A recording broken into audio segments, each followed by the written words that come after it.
which is on logarithms.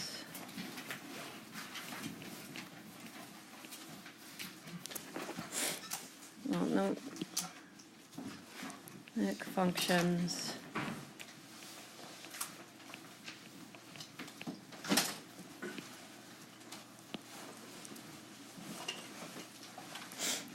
So let's start with what we were doing yesterday. So yesterday we looked at the graph of f of x equals 2 to the x, right? So we had f of x equals 2 to the x. And let's get some graph paper here. I don't really like that one.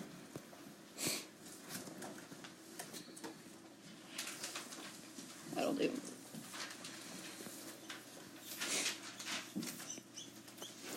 And we had some points, right? So x,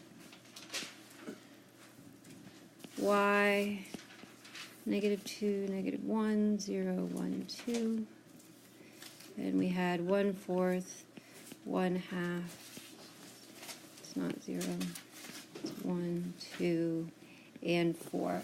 So notice I have fractions here. I did want to mention, like, with respect to the homework and stuff as well, that you always want to use fractions when you write exponential functions or evaluate them, only because even if you get a nice decimal, like when you solve for a and you get a nice decimal like 0.25, right? It seems harmless to use the decimal 0.25 because it's such a nice decimal. However, once you start raising it to the second, and then the third, and then the fourth, and then the fifth, and then the sixth, every time you raise it to a higher exponent, that decimal actually gets messier and messier and messier, longer and longer and longer. And then when you do negative exponents, sometimes it's repeating, so you need like a bar over it. And like it just gets really messy to work with decimals when you start raising them to larger powers. So it's a little simpler to work with fractions, because then at least, even if the fraction's kind of ugly, it's got a whole number in the numerator and a whole number in the denominator. You don't have to use any like repeating bars or anything like that. So you always want to do everything in exact form and as a fraction, just to avoid really long, ugly decimals and rounding. So we graphed this yesterday. Let's see, -2. It's down here. 1, 2, 4. And it looked like this. And we talked about if the other function we had, that 1/2 to the x, if that was the inverse, and we decided it wasn't, right? But this function is 1-to-1, we can tell from the graph, and so it has an inverse. So today that's what we're going to talk about, is the inverse of exponential functions. Let's start with the graph, just in general. Based on the properties of inverse functions, can we come up with a graph for our inverse? What do we know about the inputs and outputs of inverse functions? Yeah, that they switch, right? So the inputs of f are the outputs of f inverse, and the outputs of f are the inputs of f inverse. And so if I want to graph f inverse, I can say, okay, all the y values of f are the x values of the inverse function. So 1/4, 1/2, 1, 2, and 4. And then all the x values, or corresponding x values of my function, or my graph of f, are going to be the y values of the graph of f inverse. So -2, -1, 0, 1, and 2. So even though I don't know anything about what this inverse function is yet, I can come up with a graph of it, so we can at least look at some properties that it has. So 1/4, -2 is down here. 1/2, -1, 1, 0, 2, 1, and then, whoops, 4, 2. So this goes up like so. And then what do you think is going to happen as it goes down? It's going to get closer and closer to the y-axis. Yeah, absolutely. It's going to approach the y-axis, which makes sense, right? Because the graph of f approaches the x-axis, and if we're switching x and y values, it would make sense that our new graph would approach the y-axis. So let's talk about the properties of this function. We said yesterday the domain of 2 to the x was what? All real numbers, good. So negative infinity to infinity. And the range, what was the range? 0 to infinity, not including 0, right? Because we never actually touched the x-axis. Good. And then we had a horizontal asymptote. What was our horizontal asymptote? As a line, it is.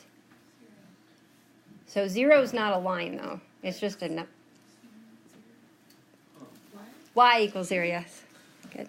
Remember that asymptotes are lines, so we can't say like the asymptote is 0, because 0 is a number, right? Y equals 0 is the equation of a horizontal line. And then there is no vertical asymptote. Is there an x-intercept? No.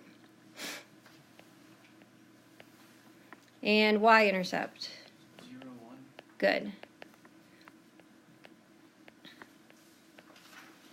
And so using that information along with the graph, we can find all the same properties of the inverse function. What's the domain of the inverse function going to be?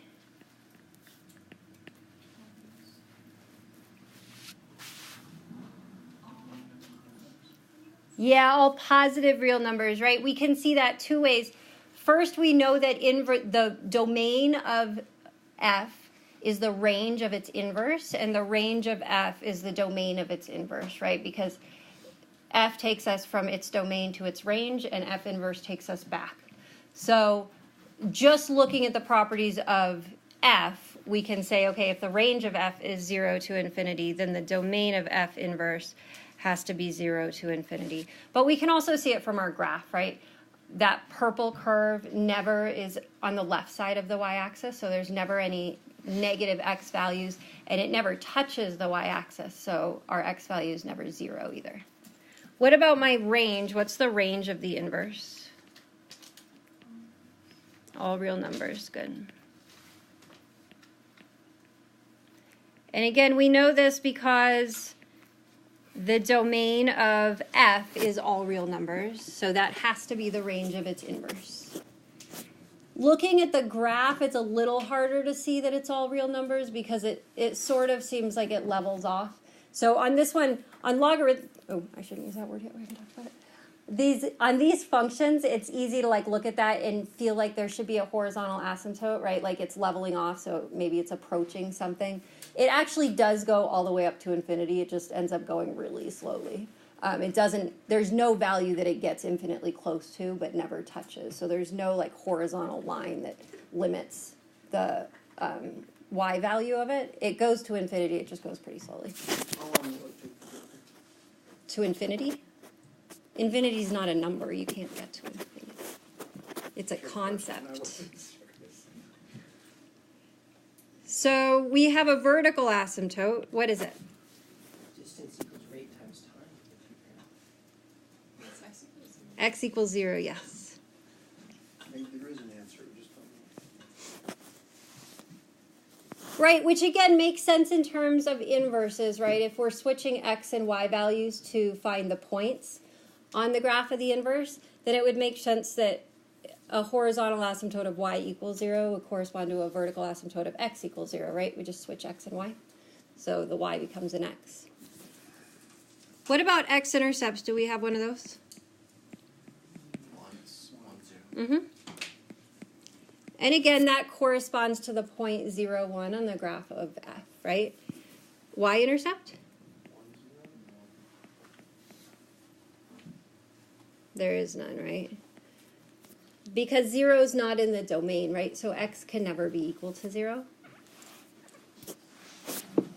So this is all well and good. Now we know all these properties of the inverse function. We know what its graph looks like, but it really, the whole point of inverses is that they allow us to do things like solve equations, right? Like if I have the equation x squared equals 4, knowing that the square root is the inverse of the squaring function allows me to undo that exponent of 2, right? So I can solve that equation. So we actually have to have some operation we can perform in order to do something like that. So like the goal of finding the inverse of an exponential function is so that we can solve something like 2 to the x equals 25, right? Like we have to somehow undo that exponential relationship, but we can't take like the xth root because that won't give us an answer. We don't know what x is, so how can we like take the xth root of 25, right? So the inverse or the inverse function of an exponential is what's going to allow us to solve equations like that. And we actually define it purely based on the fact, we just make up a function purely based on the fact that it is the inverse of an exponential function. So here we have a big definition. Definition.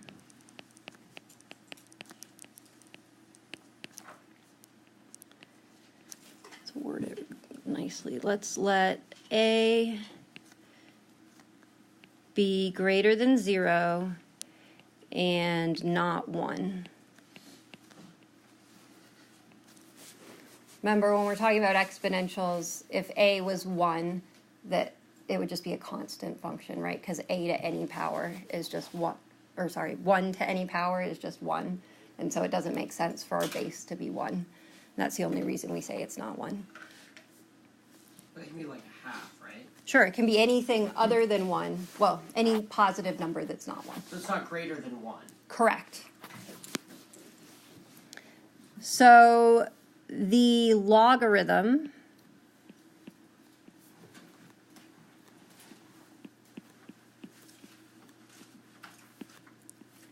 base a of x is the exponent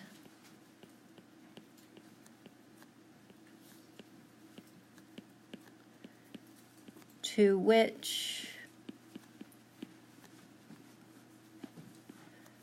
you raise a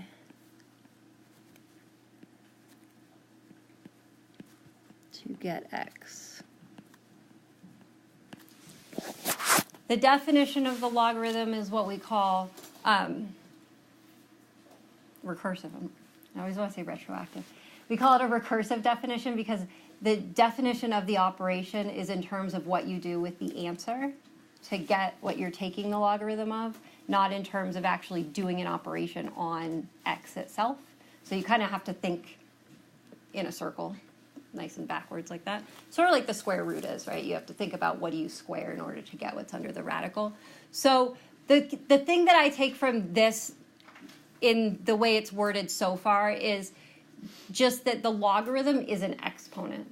So remembering that the logarithm is always an exponent will help us in a lot of ways to understand how that function behaves, because it behaves, remember when we talked a lot about exponent rules and we had something like 4 to the negative 5th, right? We were like, okay, well that exponent doesn't really behave like the number negative 5. Like they behave differently because they're counters. They're not actually like numerical values, right? They just count factors for us.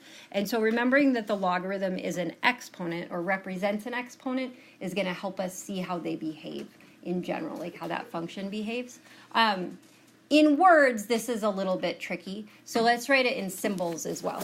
So what this statement says is that log base a, and that a is just a subscript. It's sort of like the index on a radical, right? You just put that number, like when we put a 5 here, it just tells us like what exponent that radical undoes. Well, same deal here. That subscript just tells us which exponential function this corresponds to. So like here, the inverse of 2 to the x is log base 2. So whatever the base of the exponential function is the base of your logarithm. And that's what that subscript tells us. So log base a of x is equal to y if and only if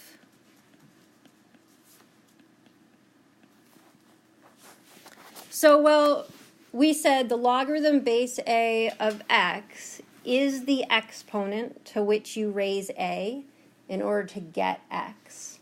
That means if I take a and I raise it to that exponent, I should get x.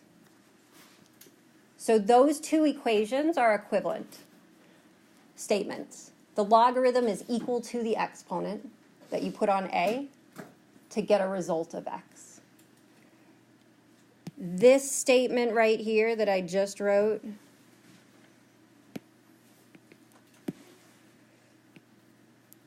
if I were you, I would like put it at the very top of your notes, really big. In all honesty, if you know this, you can basically do anything with logarithms. Like everything we're going to do is just based on this definition.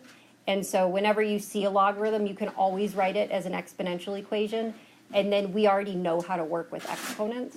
So being able to go back and forth between these two forms is basically all you really need in order to understand everything you ever wanted to know about logarithms. And I know you guys have been lying awake wanting to know more and more about logarithms every night. Today's the day. All your dreams come true. Okay, so let's mess around with this a little bit. Let's go back just briefly to this and just generalize it. So if I'm just going to make this an a instead of a 2, just so we can say this for all exponential functions. If f of x is equal to a to the x, then its inverse is equal to log base a of x. So the logarithm is the inverse of the exponential function with base a. The graph of all logarithmic functions basically looks like this. If you ignore the numbers on that graph, you have the general situation. So of the exponential function and the log function. I've recently seen a Math 121 final that gave f of x equals 5 to the x, and it gave the graph of it, and then it said, use this graph to draw a graph of log base 5 of x, or whatever, like basically the inverse function. And so being familiar with the relationship between these two graphs and the fact that these two functions are inverses is going to be really important. These properties had nothing to do with the fact that I used a base of 2, and so these properties are the same for all logarithmic functions. In particular, notice the domain. When we first started finding domains, we said, okay, well, we're going to list all the operations that we see in a function, and then we're going to ask ourselves if each of those operations has a restriction. And we only found 2 operations with restrictions, right? You can't take the square root of a negative, and you can't divide by 0. This is our third restriction. So this is the third operation that we encounter that has a restriction on its domain. You can't take the logarithm of a negative number. Well, I should say you can only take the logarithm of a positive number because you can't use 0 either. So when finding the logarithm or the domain of a log function, if I have f of x equals log of, here I'll put a 4 here just to have a base, log base 4 of, say, x plus 2. Well, whatever I'm taking the logarithm of has to be positive. And so I would say, okay, the input of my log is x plus 2, So that has to be greater than 0. And my domain is -2 to infinity. So finding the domain is the same as we have with all other functions. This just introduces one more operation that has a restriction. And those 3 are really the only ones, I mean, other than when you get into like trig functions, those 3, the logarithm, the even roots, and division are really the only 3 you really have to look out for as far as having restricted domains. So let's do just a concrete example of this first before we get further into the theory of it. Let's find log base 2 of 8. So I'm going to give you a piece of advice, and sometimes I can tell when you guys do things differently than I tell you to. But in all honesty, if you don't follow this advice, I will probably never, ever know. But I tell you this because I seriously, honestly think, even if you think I'm lying, that it's going to help you. Don't use your calculator to do these. So like when I give you log base 2 of 8, you can plug it into your calculator. You'll get the right answer, and I will never know that you used a calculator as he gets his calculator. No. But the reason I say this is that like logarithms are kind of hard to wrap your head around, and they're really the first thing that we've encountered that we didn't do back in grade school with numbers first, right? Like, I mean, like we talk about addition, subtraction, multiplication, division, exponents, square roots all the time, right? And they get trickier because we throw variables in algebra. But like we worked with those back in like grade school, middle school, like as far as just plugging numbers into them. So at least we're familiar with the operation. This is something that we didn't do with numbers back in grade school, right? So it's like pretty new. And it takes a bit of thought to wrap your head around it. If you use your calculator to evaluate the ones with numbers, you're depriving yourself the opportunity to like really understand the relationships, so that when you get to simplifying ones without numbers in them, then all of a sudden, like, you don't have that understanding, right? Like, because sometimes the ones with numbers, I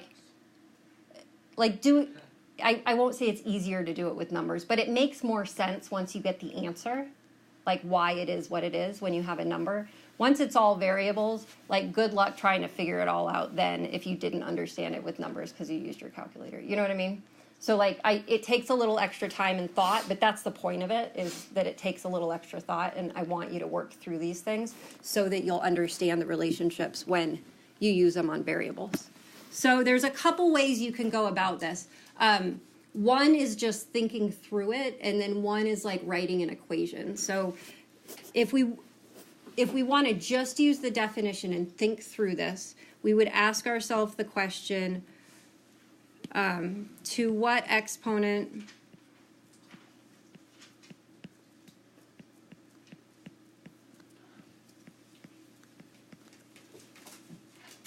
should 2 be raised in order to get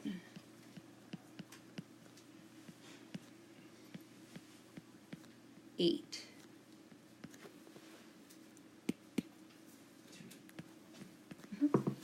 So yeah, that like, and if you can come up with that question, like the answer to it, like isn't too hard, right? Like, do you guys all know the answer?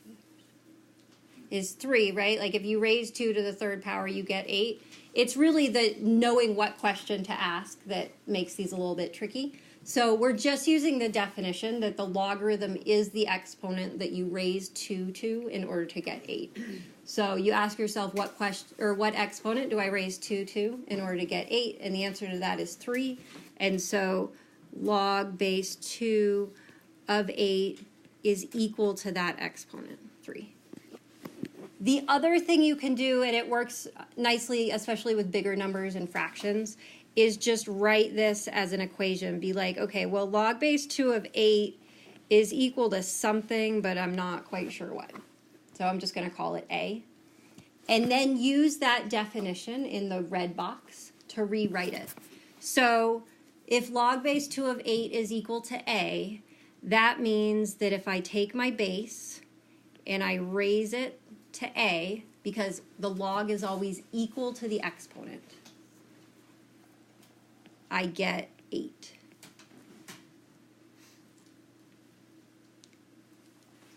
And seeing it like that, sometimes it's a little easier to see. You can be like, oh, well, that's got to be a 3, right?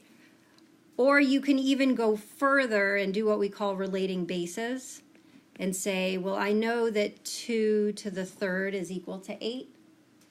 And so if 2 to the a is equal to 2 to the third, then a has to be equal to 3. So that was a little bit of overkill for this one because it was fairly simple, but as the numbers get bigger or you have fractions, that can be helpful.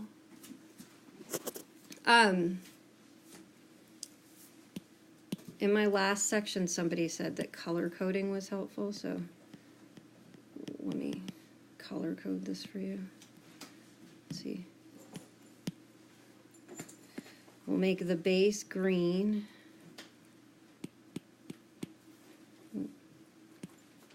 I can do this.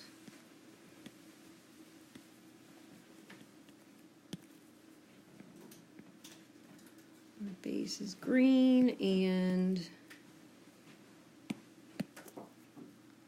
X can be orange. And then Y can be purple. I don't know if that helps, but to see where those relationships are. I also, I don't usually do this type of thing because, as you guys know, I'm not like a huge fan of like, you know, the monkey face and like all the strange pictures that and diagrams that people taught you in middle school to remember things. However, last semester somebody told me something that they apparently find really helpful in going from the logarithm to the exponential equation. So I'll just show it to you. So if you find this helpful, you can use it. If not, that's fine too. I just thought I'd show you because last semester a bunch of people were like, oh, that makes so much sense. So if I want to write, you'll see a lot of problems like this on your homework. They're just asking you to convert. So if I want to write as an exponential,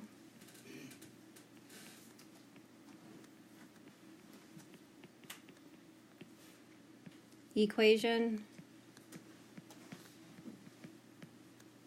So you're given a log equation, so like log base 3 of z equals, oh, I should make that a z, huh, because people don't like z's. M equals p. When you see these questions, even if there's numbers in them, all they're asking you to do is rewrite it in exponential form using that definition in the red box. Don't simplify anything or evaluate anything or do any operations. Like, you're not trying to solve anything, you're just rewriting the equation. It can be frustrating sometimes on my math lab because you'll like do a little too much work, and all they want you to do, they want you to use the 3 components of that equation just in an equivalent equation. So here's the funny thing that apparently people like. It's like a cloud, which is like you start here and you go here and then here and then here, and you make like a little cloud, which somebody said looks like a turtle, which I get if it's upside down maybe. And that tells you the order to write it in exponential form. So you start with the base and then the exponent, the equal sign, and the m. I remember when I first learned this, I used something similar. I can't remember it was, I remember it as a spiral, but I know it must not have been a spiral. It was something that went around in a circle and had an arrow on it. And I found that super helpful. Now I just remember that the logarithm is equal to the exponent, like is the way that I usually figure this out, which I think is a fairly simple thing to remember. But if visually this makes more sense to like see it that way, then definitely use the cloud or whatever. Yes? So just to check answers at like the end, can you show us how to plug it into our calculator to make sure we do it right? Yeah. Yes, I need to give you a couple definitions which will help us with that first, because there's a lot of logarithm buttons on your calculator, and if you use the wrong one, then everything goes poof. So let's go the other direction. Let's write one in logarithmic form, or as a logarithmic equation. As a logarithmic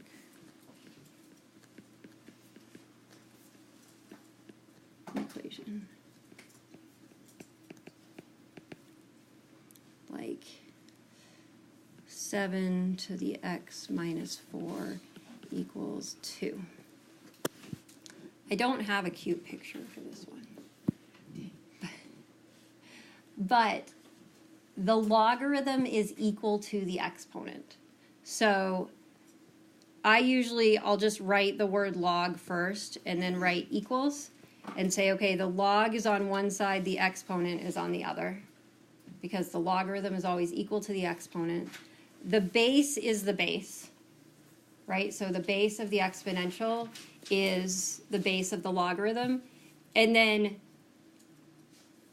the way I used to think about it is like, okay, I used up 2 pieces, so the third piece must go here, right? So if you like say, okay, the exponent's on the other side, the base is the base, and then what's left is the input of your log. There's always 3 components to it, and so if you can just place each one, you're good to go. So you have log base 7 of 2 equals x minus 4. And again, I can't emphasize this enough. If you put this in front of you when you're doing this homework, it'll help you with 99.25% of the problems. Okay, let's talk a little bit more about the behavior of logarithms with respect to exponential functions, so as inverse functions. How did I word this? The logarithm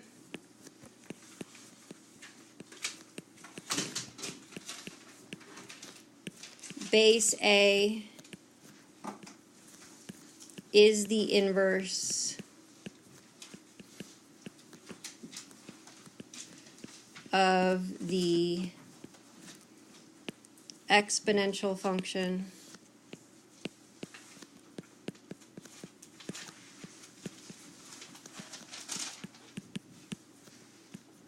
with base A.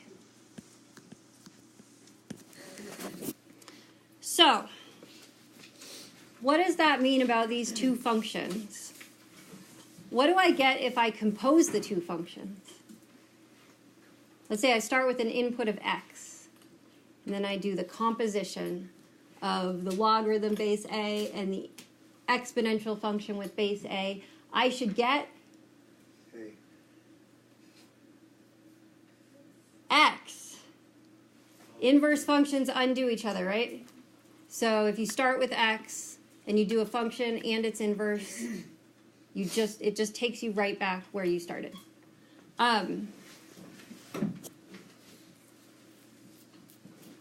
In the past 2 weeks, I would say that, or 3 weeks, because if you don't count, 2 weeks if you don't count Thanksgiving. I would say that the 3 things that I've taught you that will help you with 70% of everything we do in this unit are that statement right there. Yes? Keep going. Okay.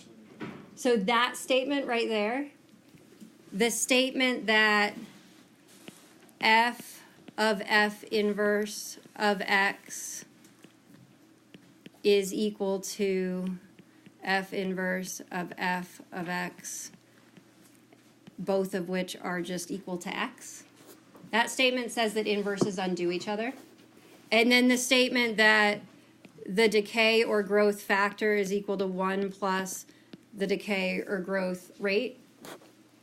Those three, like maybe even more than 75% of what we do in this unit, like those three things. Like, I don't like to say memorize formulas, but if you have to memorize it to know those, then you should memorize them, because I promise, like, they answer a good 75-80% of every question you'll have in the next week or two. So, Therefore, can you question. give it just a minute, I want to write that down. I know it's written somewhere else. Where do you want me to go? There. Tristan, what's up? On the one you said the logarithm base A is Yes. the inverse, did you mean is the inverse? Is the inverse? Did I write in? I'm sorry. Yeah, I was just making sure. Yes. Thank you. Okay. So that means that if f of x equals a to the x and g of x equals log base a to the x, then f of g of x, well, that equals f of log base a of x. You guys agree? Like, I plug g into f. So far, so good. Which is equal to a raised to the log base a of x, which is equal to what? X.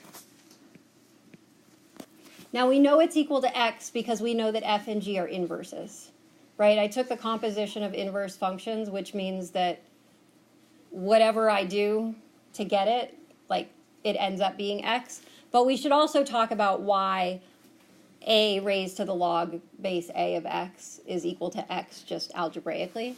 So in terms of the definition, like, let's write this in words. We said that log base a of x is the exponent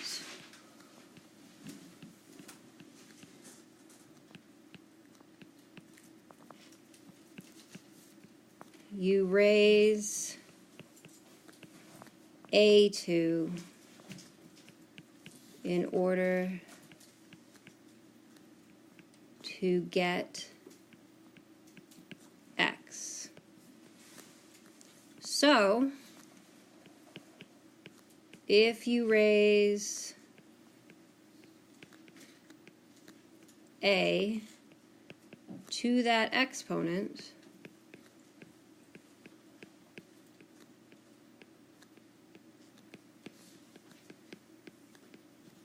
you get what? If I tell you the exponent that you have to raise a to in order to get x, and you raise a to that exponent, you should get x, yeah. Right? Like, this is a statement that, like, you kind of have to read like 37 times, like, to really, really, like, be like, oh yeah. But all it's saying is that the logarithm is the exponent that'll give you x. Therefore, if I raise a to that exponent, I have to get x, right? So if I raise a to the exponent that gives me a result of x, my result is going to be x. And so a raised to the log base a of x is equal to x. And this is one of the properties of logarithms that you'll want to know, is just that they undo each other, right? And then let's do the other one too. So g of f of x equals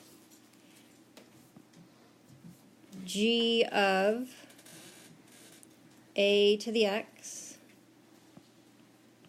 which is log base a of a to the x, which should be equal to x.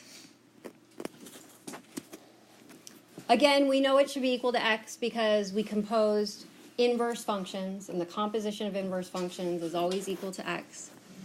But in terms, again, of our definition, we know that log base a of a to the x is the exponent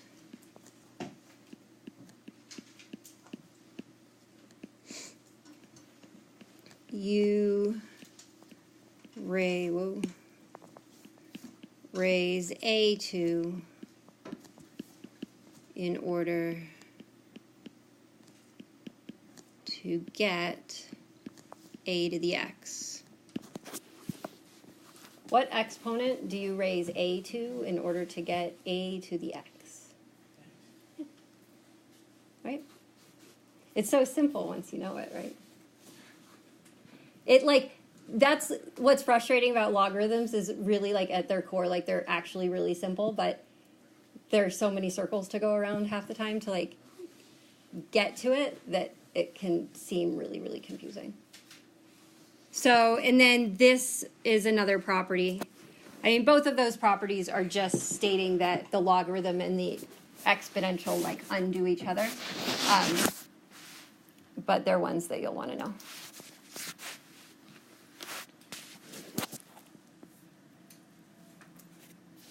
And again, like,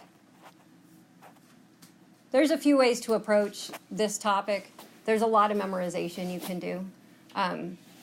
If you're going to take a lot of math, I would try to also understand this like at a conceptual level and read things like that statement like 50 times until until it like makes perfect sense.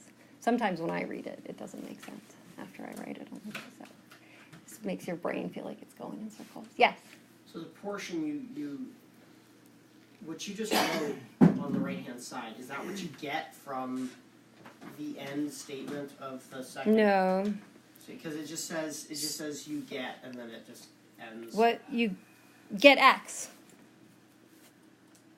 You get x. Okay, I'll write an x there then. There is an x. Beginning of the sentence. It wraps. Oh, okay. There's a line in there. So Like if you raise after a to the word exponent, get you is get, the x. You get x. Okay. Can I write x, or is that going to confuse the? What do you mean definition? write x? Well, you said you get x, but it doesn't Yeah. say you get x. Yes, it does. Yeah, there's Where's- an X. Doesn't there. it? See, Where? Sorry. Isn't there an x like right here?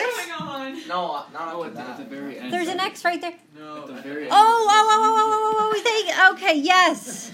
Okay, so I can Yes. write an x at the end. Yes. Oh, good. Oh my god. I'm sorry. I'm saying there's an X there. I was getting I wrote it and then I looked up to get the answer from you. Yes, you get x. I thought he meant the third. I did too for a minute. I really thought that either I was going crazy or you Well, you were. kept saying there is an x, but there's not. There's a bit of dyslexia in all of us. Thank you for clearing that up. Thank you for asking. Okay, we have two more definitions to talk about. And then we'll talk about the calculator thing real quick. There are two types of logarithms that are used more often than others. In fact, back in the day, we only used those two types, and we had this thing called the change of base formula that like changed everything into these two types. I don't even teach the change of base formula anymore because you guys have calculators that are good enough to calculate logarithms of any base, which we didn't have up until like 5 years ago. No, like the calculators we used to have were like not very high. I mean, they've come a long way from back in the day. But the two logarithms that we use most often have their own names and notation. So definitions.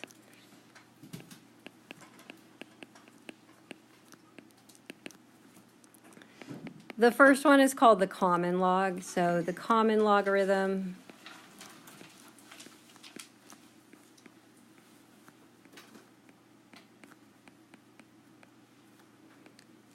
has base 10.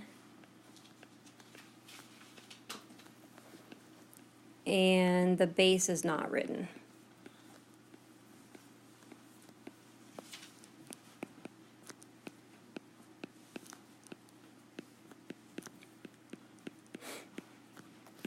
In other words, log base 10 of x is written log of x. It's sort of like the square root, right? When we write a square root, we don't write the index of 2 because it's the most common one. Same with log base 10. We don't write the 10. So when you see this, when you see a logarithm and the base isn't there in the subscript, then it's implied that it's a 10. So for example, log, so the common log of 1,000 is equal to what?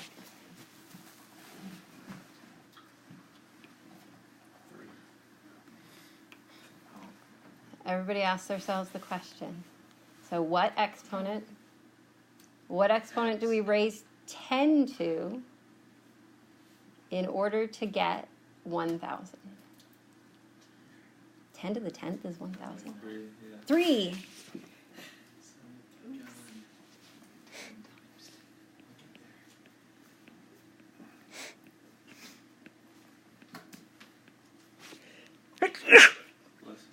Thank you.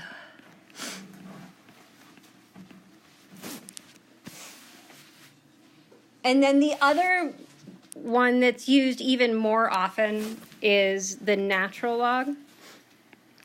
So the natural logarithm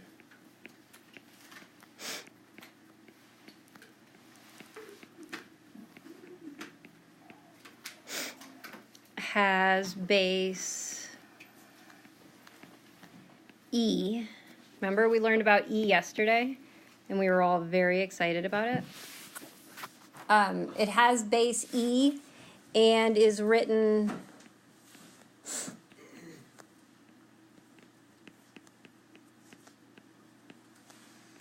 as ln of x. That's an L and an N. Natural logs. Well, I mean, an X, yeah. But I've had people that thought that was a 1 or an I or various things. So it's ln. The way I always remember it is that it's natural log backwards because Latin people, all those old Latin and Greek people always put everything backwards.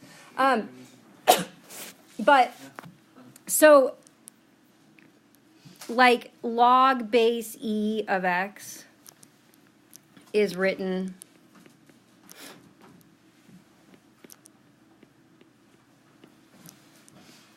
ln of x.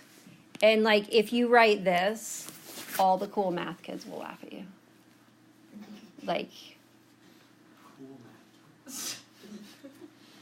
I'm just saying. let me just live in my dream world, okay? I'm sorry. I'm just like,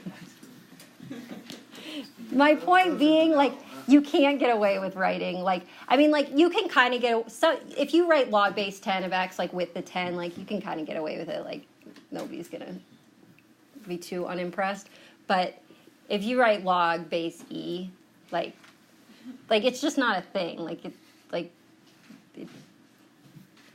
looks so weird. I looked this up online, one thing that's just much more fun to have you tell us about. How is the natural log derived again?